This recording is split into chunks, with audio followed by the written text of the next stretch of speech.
Market లో invest చేసి మీ డబ్బులు డబుల్ చేసుకోవాలనుకుంటున్నారా? సుందరరామిరెడ్డి గారి లైవ్ సెమినార్ కి అటెండ్ అవ్వండి. నమస్తే, welcome back to Suman TV. నేను మీ సంజయ్. ఈరోజు మనతో పాటు ఉన్నారు తెలంగాణ హైకోర్టు అడ్వకేట్ వెంకట్ శెట్టి గారు. సార్తో మాట్లాడి కొన్ని విషయాలు తెలుసుకుందాం. నమస్తే సార్. నమస్తే సార్. సార్, మనం రీసెంట్గా కరప్షన్ గురించి ఒక వీడియో చేసుకున్నాం అండ్ అందులో కింద కామెంట్స్ అనేవి వచ్చినాయి. ఏంటంటే ఆర్టీఐ యాక్ట్ గురించి మీరు మాట్లాడారు కదా, రైట్ టు ఇన్ఫర్మేషన్ యాక్ట్ గురించి. అసలు ఈ యాక్ట్ ఏ సందర్భాల్లో ఉపయోగించుకోవచ్చు, అసలు ఈ యాక్ట్ వల్ల వచ్చే ఉపయోగాలు ఏంటి, అసలు ఎవరెవరు ఉపయోగించుకోవచ్చు అని చెప్పేసి కామెంట్స్ వచ్చినాయి సార్. అసలు ఈ యాక్ట్ వల్ల ఉపయోగాలు ఏంటి, ఏ సందర్భంలో ఉపయోగించుకోవచ్చు అంటే? So first of all RTI act అనేది ఎందుకు అంటే సార్, ఏదైతే చాలా మందికి నాలెడ్జ్ ఉంటుంది. బికాజ్ ఇప్పుడు మనం చూసుకుంటే ఊర్లలో వ్యవసాయం చేసేటోడు కూడా, వ్యవసాయం చేసేవాళ్ళు కూడా ఇంగ్లీష్ చదువుతూ, అంటే వాళ్ళు కూడా వెల్ ఎడ్యుకేటెడ్ లో ఉన్నారు. బికాజ్ వాళ్ళ స్కిల్స్ అనేవి వాళ్ళకు ఉన్నాయి. బట్ ఏదైతే ఏంది అని అంటే వాళ్ళు దాన్నే నమ్ముకున్నారు కాబట్టి అదే చేస్తున్నారు.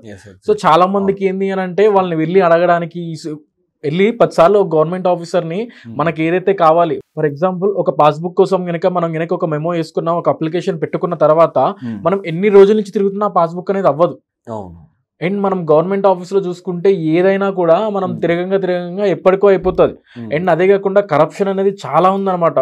ఈవెన్ లో కేటగిరీ నుంచి హయ్యర్ కేటగిరీ దాకా చూసుకున్నా కూడా వాళ్ళు బీభత్సమైన కరప్షన్ లో ఉన్నారు. ఒక్కొక్కళ్ళు వేలు. సో మనం చూసుకుంటే చాలా ఏసీబీ రైట్స్ కానీ చాలా చూసుంటాం మనం, గవర్నమెంట్ ఆఫీసర్స్ ఏసీబీ రైట్స్ అని, ఎంఆర్ఓ అని కానీ, రిజిస్టర్. సో వాళ్ళకి అంత ఘనంగా తీసుకోవాల్సిన అవసరం లేదు సార్. సో ఈవెన్ మనం ఎంఆర్ఓ చూసుకున్న, రిజిస్టర్లకు, వీళ్ళందరికీ కానీ హయ్యర్ గ్రేడ్ లో ఉన్న ఆఫీసర్లు ఎవరికైనా కూడా అబోవ్ 1 lakh ఉంది. అండ్ అదే కాకుండా వాళ్ళకి డిఫరెంట్ టైప్ ఆఫ్ అలవెన్సెస్ అనేది వాళ్ళకి వస్తూనే ఉంటాయి. అండ్ కొంతవరకు తీసుకున్నా ఓకే, బట్ మరీ ఘోరంగా లేని వాడి దగ్గర కూడా ఉన్నవాడి దగ్గర తీసుకున్నాడు అని అంటే ఓకే, ఏదో ఒకటి సర్లే ఇక అని చెప్పి వీళ్ళ అంతే ఇక అనుకుంటాం మనం. బట్ ఆఖరికి లేనివాడు కూడా వెళ్తాడు వాడి దగ్గరికి, వాళ్ళ దగ్గర కూడా అమౌంట్ తీసుకుంటారు. సో మరీ లోయర్ కేటగిరీలోకి వచ్చి దిగజారిపోయి మరీ ఈ మనీ కరప్షన్లకు అలవాటు పడిపోతున్నారు. సో అట్లాంటి వాళ్ళందరికీ రిలాక్సేషన్ కోసం అని, అట్లాంటి వాళ్ళందరికీ కొంచెం ఊరట కోసం అని చెప్పి ఒక ఆర్టీఐ యాక్ట్ అనేది తీసుకురావడం జరిగింది 2005లో. ఓకే. సో ఈ ఆర్టీఐ యాక్ట్ అనేది ఎందుకు అని అంటే, ఏదైతే నీకు గవర్నమెంట్ ఆఫీస్ లో ఒక వర్క్ అవ్వట్లేదు లేదా నీకు ఒక ఇన్ఫర్మేషన్ అనేది కావాలి, బికాస్ ఎందుకు అని అంటే వీళ్ళంతా పబ్లిక్ సర్వెంట్స్ సార్. ఈవెన్ మన బాడీ కూడా, ఈవెన్ మన స్టేట్ బాడీ కూడా వాళ్ళందరూ కూడా మన సర్వెంట్స్ లాంటి వాళ్ళు. బికాస్ మనం పబ్లిక్, వాళ్ళు మన సర్వెంట్స్. పబ్లిక్ సర్వెంట్స్ అంటే ఏంది? అదే కదా, మనకి సేవ చేసే వాళ్ళంతా. సో వీళ్ళకి శాలరీస్ ఇవన్నీ ఎలా వెళ్తున్నాయి?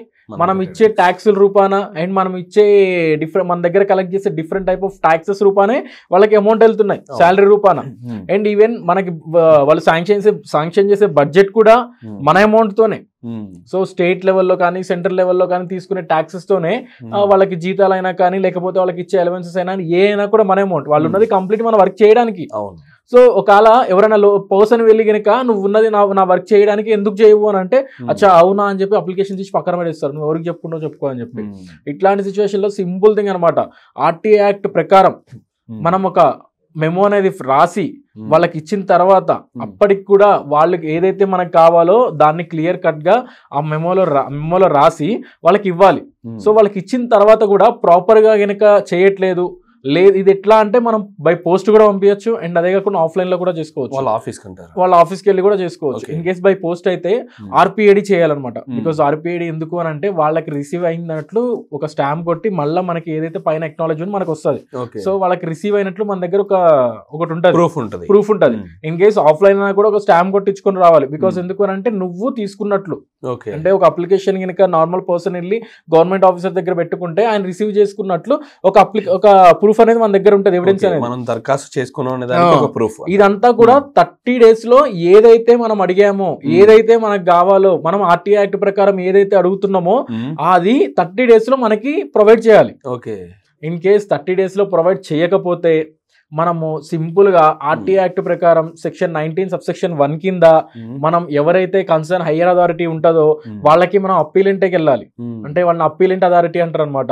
సో ఆ అథారిటీకి ఇంకొకటి ఏమని అని అంటే, నేను 30 days వెయిట్ చేశాను, ఇంకా నాకు రావాల్సింది నాకు ఇవ్వలేదు అని చెప్పి క్లియర్ గా దాంట్లో మెన్షన్ చేసి మళ్ళీ అప్పీలెంట్ అథారిటీకి ఇచ్చిన తర్వాత 15 days లోపు ఈయనది గనక ఈయనకి ఇవ్వకపోతే, అంటే ఇక్కడ ఏమీ అమౌంట్ అనేది ఏమీ తీసుకోరు, అమౌంట్ తీసుకోకుండా ఇవ్వాలి. సో ఈయన గనక ఇవ్వకపోతే, ఇక్కడ కూడా మనకి జరగలేదు, మనం అప్పుడు సెక్షన్ 19 సబ్సెక్షన్ 3 కింద మనం స్టేట్ కమిషన్ గనక అప్పీల్ పెట్టుకున్నా కూడా ఎవరైతే ఈ అథారిటీ ఉందో, ఎవరైతే ఈ కన్సర్న్ ఆఫీసర్స్ ఉందో వాళ్ళకి ఫైన్ వేస్తారు అప్ టు 25,000 దాకా. కొన్ని సిచ్యువేషన్స్ లో ఎన్ని రోజులైతే లేట్ అయిపోయిందో అన్ని డేస్ 250 రూపీస్ చొప్పున అమౌంట్ అనేది ఫైన్ వేయడం జరుగుతుంది. సపోజ్ 30 డేస్ లేట్ చేసిండు, 30 into 250 రూపీస్ అట్లా వాళ్ళకి ఫైన్ వేయడం జరుగుతుంది. అండ్ అదే కాకుండా వాళ్ళకి ప్రాపర్ పనిష్మెంట్ అనేది కూడా ఇవ్వడం జరుగుతుంది. అంటే వాళ్ళ ప్రమోషన్స్ సిచ్యువేషన్స్ లో కానీ డీప్ ప్రమోట్ చేయడం కానీ, లేకపోతే శాలరీ అనేది ఇంక్రిమెంట్ లేకుండా చేయడం కానీ, ఇట్లాంటి సిచ్యువేషన్స్ అనేది జరుగుతాయి. అండ్ కొన్ని సిచ్యువేషన్స్ లో ఎట్లా అంటే అర్జెన్సీ ఉంటది అనమాట. సో ఎమర్జెన్సీ సిచ్యువేషన్స్ ఉంటాయి. కొన్ని సిచ్యువేషన్ లో ఎమర్జెన్సీ కావాలి, బట్ వాళ్ళు మనం అప్లికేషన్ పెట్టుకున్నా ఇవ్వట్లేదు. సో ఆ సిచ్యువేషన్ లో ఏంటి అంటే సెక్షన్ 7 of RTA యాక్ట్ ప్రకారం కనుక మనం ఫైల్ చేసుకుంటే వాళ్ళు 48 అవర్స్ లో, విత్ ఇన్ 48 అవర్స్ లో మనం ఏదైతే అడుగుతున్నామో అది వాళ్ళు మనకు ప్రొవైడ్ చేయాలి. అండ్ ఈ రైట్ టు ఇన్ఫర్మేషన్ యాక్ట్ అనేది ఓన్లీ ఈ రెవెన్యూ డిపార్ట్మెంట్ కి అంటారా, లేకపోతే వేరే రంగాల్లో కూడా ఉపయోగిస్తారు? సార్, RTA యాక్ట్ అనేది ఓన్లీ రెవెన్యూ డిపార్ట్మెంట్ లో అనేది నేను చెప్పలేదు, ఎక్కడ మెన్షన్ చేయలేదు.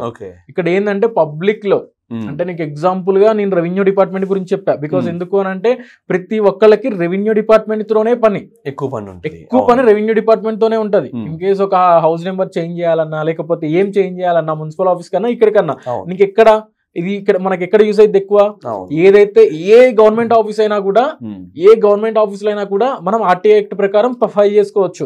Not only revenue office. So A office లో అయినా, అంటే ఓన్లీ గవర్నమెంట్ ఆఫీస్ ప్రకారం ఎక్కడైనా కూడా మనం వేసుకోవచ్చు. అవసరం అయితే కోర్టు దగ్గరికి వెళ్ళి నాకు ఏమన్నా రావాలి అని అంటే ఆ సిచ్యువేషన్ లో కూడా RTA యాక్ట్ ప్రకారం. బట్ ఏదైతే కొన్ని ప్రైవసీ సిచ్యువేషన్స్ ఉంటాయో, అంటే నీకెందుకు కావాలి అనే దానికి కూడా నువ్వు ఎక్స్ప్లెనేషన్ ఇచ్చుకోవాలి. అని ఏం సార్ థాట్ ఏంటన్నారు? ఫస్ట్ ఆఫ్ ఆల్ వాళ్ళకైతే దరఖాస్తు పెట్టుకోవాలి, వాళ్ళు స్పందించినప్పుడు వాళ్ళ పై అధికారికి ఇన్ఫార్మ్ చేయాలి. అక్కడ కూడా అవ్వట్లేదు, మళ్ళీ మనం స్టేట్ కమిషన్ కి ఒక కంప్లైంట్ అనేది రైజ్ చేయాలి. స్టేట్ కమిషన్ కి ఏదైతే ఇప్పుడు RTA యాక్ట్ ఏదైతే పౌర హక్కుల సంఘం ఉందో ఆ పౌర హక్కుల సంఘానికి, స్టేట్ కమిషన్ కి మనము ఒక దరఖాస్తు పెట్టుకుంటాం. అండ్ అంతేకాకుండా సార్ ఇక్కడ ప్రభుత్వ ఉద్యోగుల గురించి మాట్లాడుకున్నాం, అలాగే ఇప్పుడు రాజకీయ నాయకుల్లో కూడా ఏ డబ్బు ఎంత ఖర్చు పెడుతున్నారు, ఎలా ఖర్చు పెడుతున్నారు అని చెప్పేసి ప్రజల్లో తెలుసుకోవాలన్న కుతూహలం ఉంటుంది. అసలు మనం కడుతున్న ట్యాక్స్ ఎక్కడికి వెళ్తుందన్న ఆలోచన కూడా ఉంటుంది. ఇలాంటి ఇన్ఫర్మేషన్ తెలుసుకోవాలంటే దీనికి ఎక్కడ అపీల్ చేయాలంటారు? సో దీనికి ఇట్లాంటి రిలేటెడ్ ఏ ఇన్ఫర్మేషన్ కావాలి అన్నా కూడా సెక్రటేరియట్ లో కానీ లేదా CMO ఆఫీస్ దగ్గరికి వెళ్ళి డైరెక్ట్ మనం కనుక పిటిషన్ తీసుకున్నా కూడా, లేదు ఇక్కడ యాక్సెప్ట్ చేయట్లేదు అని అంటే సెక్రటేరియట్ లోనో, లేదు ఇక్కడ కూడా కాదు అనేది కన్సర్న్ డిపార్ట్మెంట్ కి వాళ్ళే గైడ్ చేస్తారు. మనకి వాళ్ళే గైడ్ చేసి మీకు అంత ఇన్ఫర్మేషన్ కావాలంటే పలానా డిపార్ట్మెంట్ కి వెళ్ళి మీరు ఫైల్ చేసుకోండి, అక్కడ వెళ్ళి RTA యాక్ట్ ప్రకారం మీరు వేసుకోండి. కంపల్సరీ RTA యాక్ట్ ప్రకారం ఏది ఫైల్ చేసినా కూడా అది వాళ్ళు మనకు ప్రొవైడ్ చేయాల్సిందే. ఈవెన్ ఇప్పుడు గవర్నమెంట్ ఏదైతే ఇప్పుడు గవర్నమెంట్ ప్రకారం ఒక CM ఆఫీస్ గనక నువ్వెంత కడుతున్నావు కరెంట్ బిల్లు, దానికి కావాలన్నా RTA యాక్ట్ ప్రకారం వేసుకోవచ్చు. సో అండ్ అదే కాకుండా వాళ్ళు కూడా అంతే రెస్పాన్సిబుల్ గా వాళ్ళు కూడా మనకి రివర్స్ ఇస్తారు. ఏదైతే మనం ఇస్తామో దానికి వాళ్ళు రిప్లై అనేది ప్రాపర్ గా ఇస్తారు. సో ఇంత 30 days కు డ్రాగ్ చేసిన సిచ్యువేషన్స్ చాలా తక్కువ ఉన్నాయి. RTA యాక్ట్ ప్రకారం వెళ్ళిన ఏ కేసు అయినా, అంటే ఏ పర్సన్ అయినా RTA యాక్ట్ ప్రకారం వెళ్ళిండు అని అంటే ఆ పర్సన్ కంపల్సరీ అవుతుంది. సో వాళ్ళు కంపల్సరీ ప్రొవైడ్ చేస్తారు ఇన్ఫర్మేషన్ అనేది. సో అప్పుడు RTA యాక్ట్ యూజ్ చేసుకుంటే బ్యాక్ స్టెప్ వేసే ఛాన్సెస్ అయితే అస్సలు లేవన్నమాట.